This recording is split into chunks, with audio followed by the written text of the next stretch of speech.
Hi, this is Eric Rudvig. And hey, this is Charles Oniet. And we're going to do a little analysis of the new and latest Call of Duty Modern Warfare 2 trailer. Eric, you're spoiling the end of Call of Duty 4 here. Oh my god, spoilers. So the trailer actually opens up with flashbacks to the ending of Call of Duty 4, where the Russian ultranationalist Imran Zakiev was killed, and you can get a quick look at that scene again if you haven't, or if you've never finished Call of Duty 4. Yeah, and if you remember, to further spoil it, that's where they had the really neat sequence where it was sort of slow time, and they slid the gun across to you, and well, you saw what happened. And so this trailer kind of hints that the ending of Call of Duty 4 is going to be a major leaping point for the beginning of Modern Warfare 2. And in this trailer, you get a voiceover with the new antagonist, Vladimir Makarov, who is the main villain pointed out here, and it seems that Zakiev was keeping him in check, but now that you've killed him in the first game, he's running wild, and terrorism is running rampant around the world. And we'll actually get our first look, if we want to leap ahead really quickly, to who we believe to be Makarov. Right about here. Yeah, that guy looks like a villain. He looks plain evil. Not gonna lie, I would not want to run into that guy. All right, let's get back to where we were before.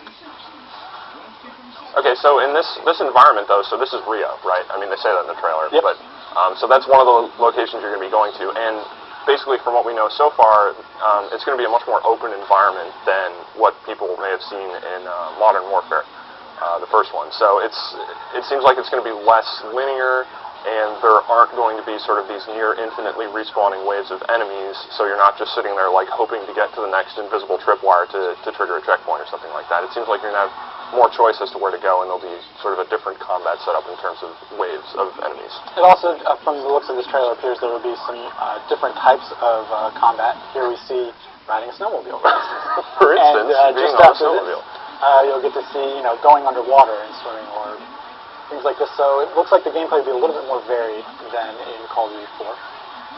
Yeah, and there's apparently still stabbings in the game. I mean, if you go back to the snowmobile part, yeah, you see basically somebody get whacked with what appears to be climbing picks.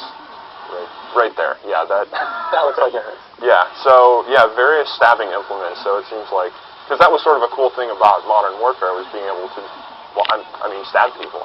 Yeah. It was just really intense. It's like, wow, it felt like you were actually doing that, so. And if you want to get really, really nitty-gritty with this trailer, they have a few guys who keep appearing. Well, there's Mohawk guy. So there's a guy with the Mohawk, and there's this guy with the skull mask, who appear here at about 1:16. They appear a little bit earlier, about 49 seconds in. And they also appear in this trailer to be conducting some form of torture. I think he's just trying to get a car started. And if you look here, this is SAS, says on his uniform, which is the British Special Forces. And it wouldn't be outside the realm of possibilities for a Call of Duty game to put you in the shoes of a British soldier. But apparently you're not a very nice British soldier, so maybe this will be the darker chapter of the Modern Warfare series. Yeah, and we should point out that this trailer that came out is basically single-player only, so there's still a lot of elements of the game that we don't quite know about yet, including a two-player cooperative Special Forces mode, which is separate from the campaign, as well as multiplayer, which Infinity Ward really hasn't talked about at all at this point. So, I mean, I know a lot of people still play Modern Warfare for the multiplayer, and that's not really something we see anything about here. Although, I mean, the single-player element does appear to still have very strong presentation values. And now we get some nice Russian here at the end, and it's something that, we didn't bother to look up, so we don't know what it means. I think he said the bathwater is tepid. I think he said, for more details on Modern Warfare 2, head over to IGN.com, and that's it from us. Oh, yeah, that's probably exactly what he said.